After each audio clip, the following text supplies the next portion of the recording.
Hello, hello, hello. Just moved into my new apartment, so the environment's going to be a little different from now on, but I'm going to try to spice things up for y'all. Anyway, starting off the Barbarian, this might be a hot take, but I actually think he's the worst card in the game because his stats are pretty bad. His attack damage is low, his attack speed is low, he doesn't have that much HP, and he's only really used in one meta comp, which is Clan Avengers, just because of his trait. And his only good trait is Clan. Brawler, not very good. So bad stats, only used in one comp. Therefore, I think he's the worst card in the game. Now, starting off with the C tier, we have the Bomber.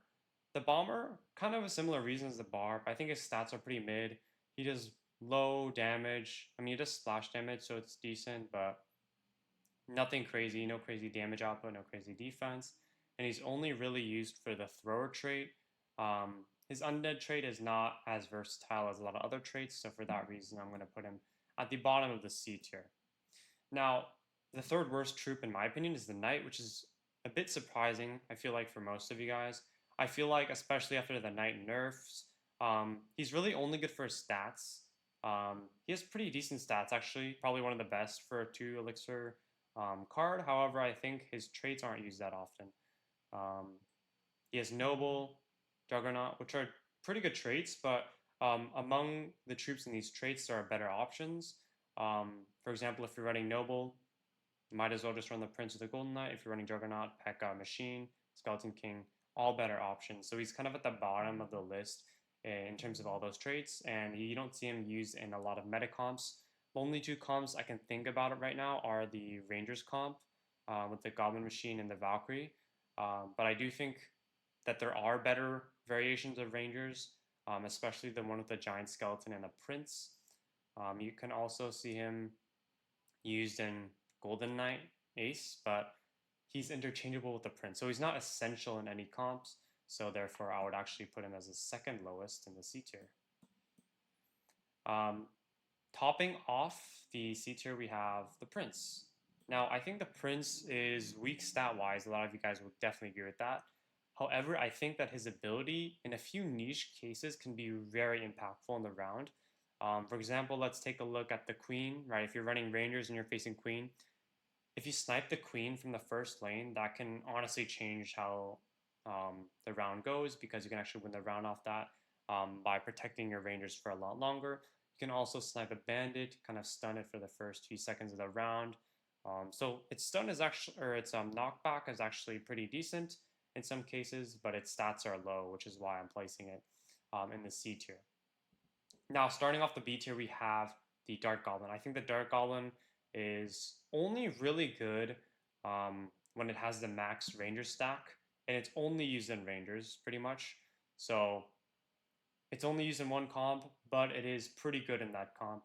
Um, Therefore, I would put it at the bottom of the C tier. Its traits are pretty decent as well. So I think it deserves a low B tier spot, but the reason I'm not putting it higher is because it's only a 1 trick in that comp, and it's not even the carry in that comp. The carry is the princess. So it's a solid B tier, I would suppose. Now, one spot above the Dark Goblin here is the Spear Goblin. I think the Spear Goblin is pretty average, actually, when it comes to stats. Um, Traits as well. Its traits are pretty decent. Goblin is very good trait. Thrower, Thrower is a decent trait. It's definitely a meta comp.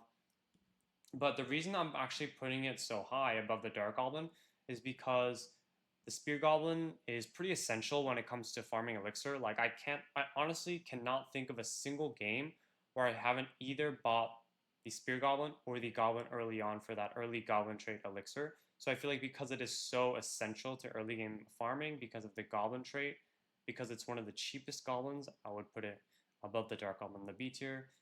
In terms of, well, with similar logic, I'd put the Stab Goblin right above the Spear Goblin in the B tier, because the Stab Goblin, I feel like, has a bit better stats. It has a bit more damage output, but for the same exact reasons, it's a solid B tier. Now, I would put the Executioner one spot above the Stab Goblin because I think the Executioner has decent stats. Ace is very good. Throwers is pretty decent as well. A cheap way to max out a trait. However, I think the Executioner is the worst ace, actually, in my opinion, in terms of damage. And of course, when you're going for aces in any other comp, you would go for other aces, right? Better aces, maybe the Bandit, Mega Knight, or even the Pekka in a lot of cases.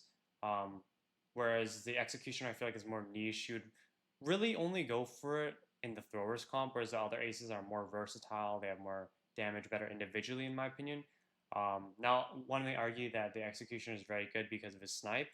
However, I feel like the snipe is it's very hard to learn. Like, it's really hard to know exactly what troop your executioner will hit if there are multiple troops in the same kind of distance away. So I feel like the snipe is pretty inconsistent.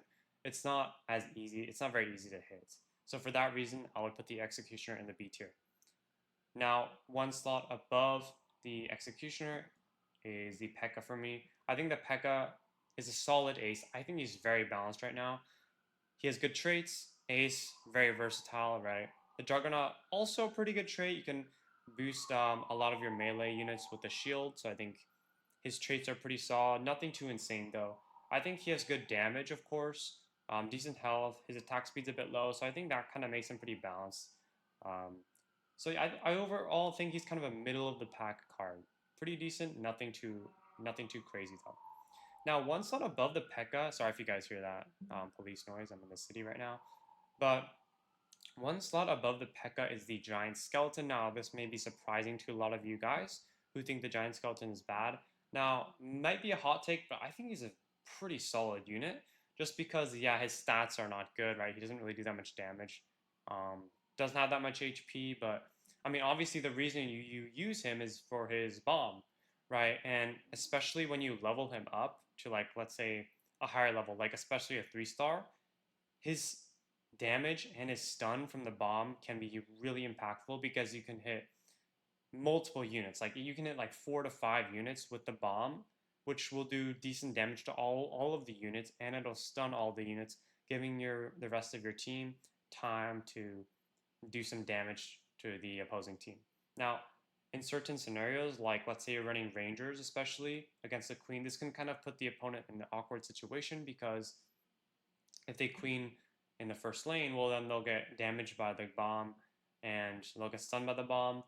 But if they place the Queen in the last lane to avoid the bomb, then it'll allow your Rangers to get some stacks. So I feel like this Giant Skeleton, it's consistent and it stuns, and it kind of puts your opponents in a bit of an awkward situation, especially when it's leveled up.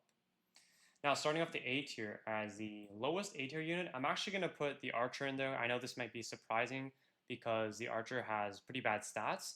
However, I think that simply because of the fact that the Archer is, in my opinion, the most contested card in the game, right? Because the Archer is used in the two most contested comps, the two best comps, Rangers and Clan.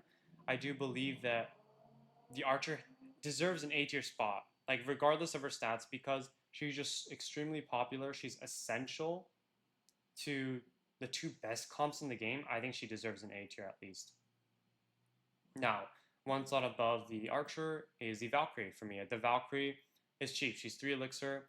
Her traits amazing. Clan, the most busted comp in the game. Avenger, a very good comp, a very good trait because it's coupled with the Archer Queen and the Bandit, two very strong cards in the game. And the Valk's tank is good. She has good splash damage. She can hit multiple units at the same time. And especially when she has that clan heal, she can just stay on the board for such a long time and do some decent splash damage to multiple units and give your units time to damage the opposing team. So I think the Valkyrie is overall very well-rounded, very solid tank. Now, one slot above the Valkyrie actually is I would put the Princess. I think the Princess, just because the Princess is the carry in the Rangers team, if the Princess gets her max stacks, she is so oppressive because she can spam out splash damage she can spam out high damaging splash damage and clutch so many games, do so much damage to your opponents.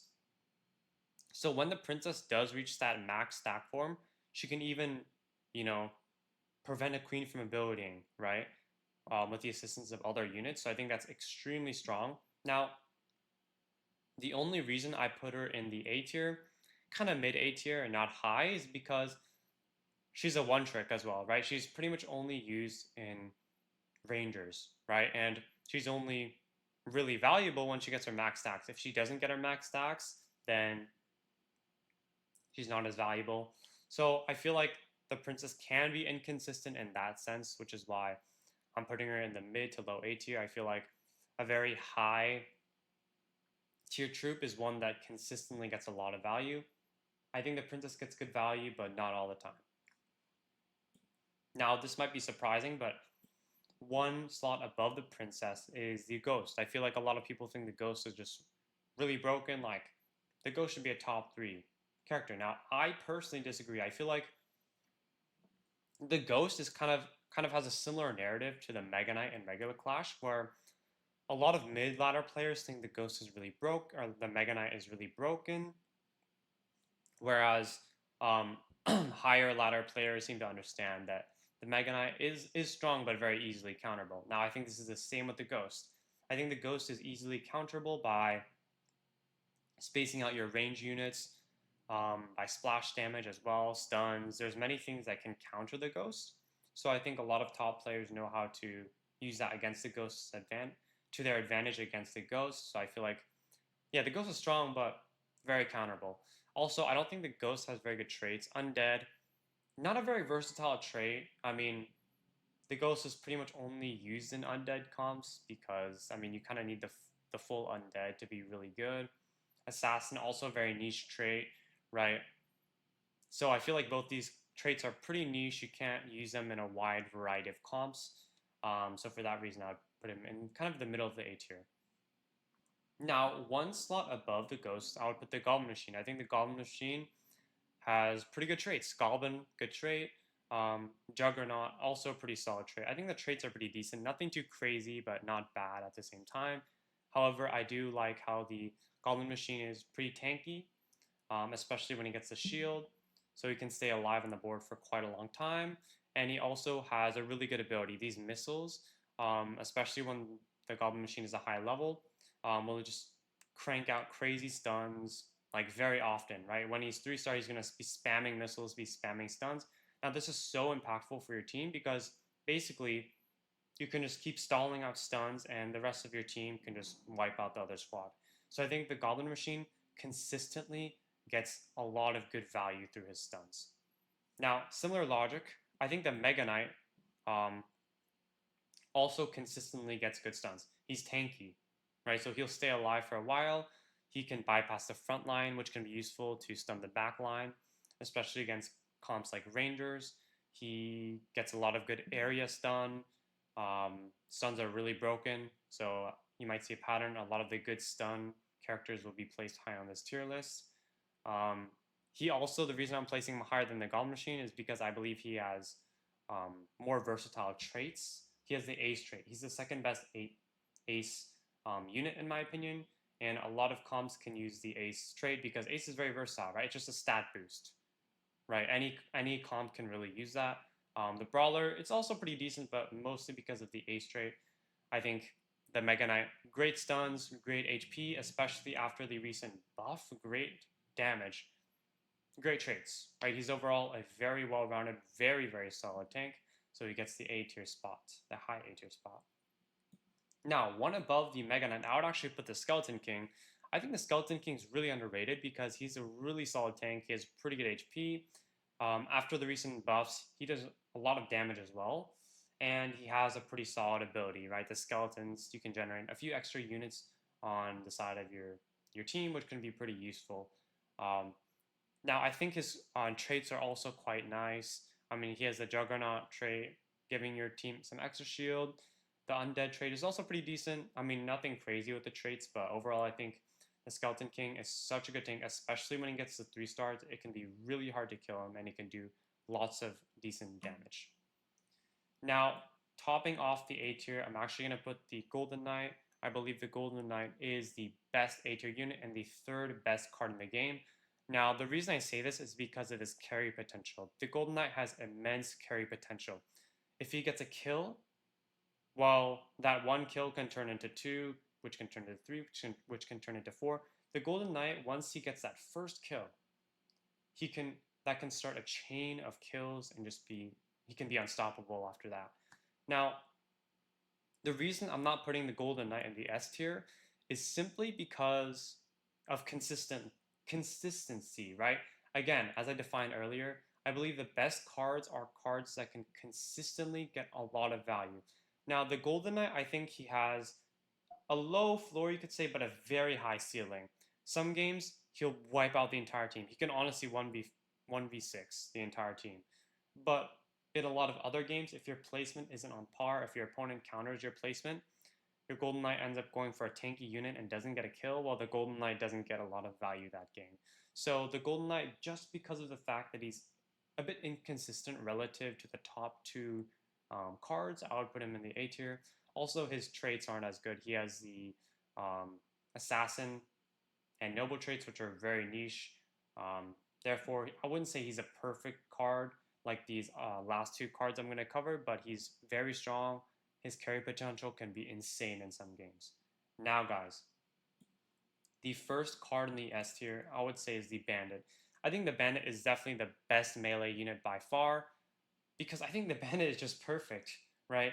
Her traits, I believe the Bandit has the best traits in the entire game because one, you have the Ace, which can provide immense stat boost to your team, and you have two, the Avenger trait, which is really good because if you get the full Avengers, well, the other two Avengers are two of the strongest cards in the game. You have the Queen and the Valk.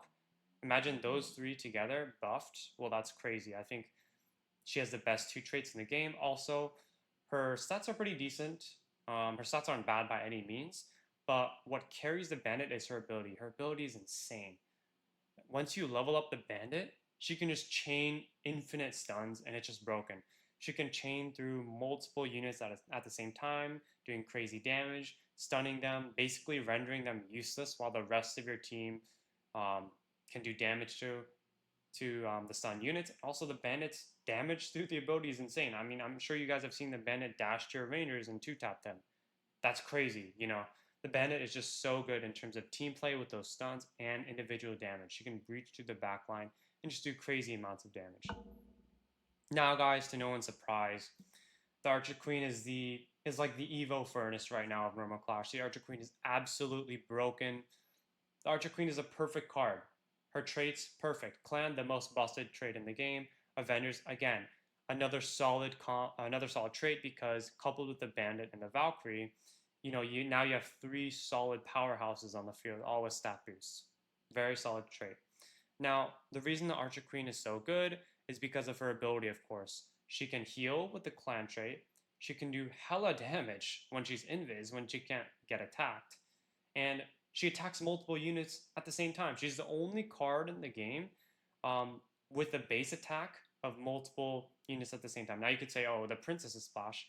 Well, I mean, the princess oftentimes can only hit one unit if the one unit is separated, whereas the queen, if the other cards are within her range, she's guaranteed to hit multiple units. That's so strong because she does so much damage. So I think also what makes the queen the best card in the game, in my opinion, is her consistency. She almost always gets her ability down, right? And when she gets her ability down, she does insane damage. And she's always just such an annoying card to deal with. She's just so oppressive. She does crazy damage. She has crazy tank. And her stats are insane, or her traits are insane as well. She's literally the perfect ranged card. Now, those are my opinions. I know a lot of other creators have also made tier lists. I feel like overall, in terms of the general tiers, we agree. However, I do disagree with certain placements. That's just my opinion, though. I'd love for you guys to let me know your guys' opinion on my tier list. But yeah, hope you guys enjoyed this video, and I'll see y'all in the next. Peace out.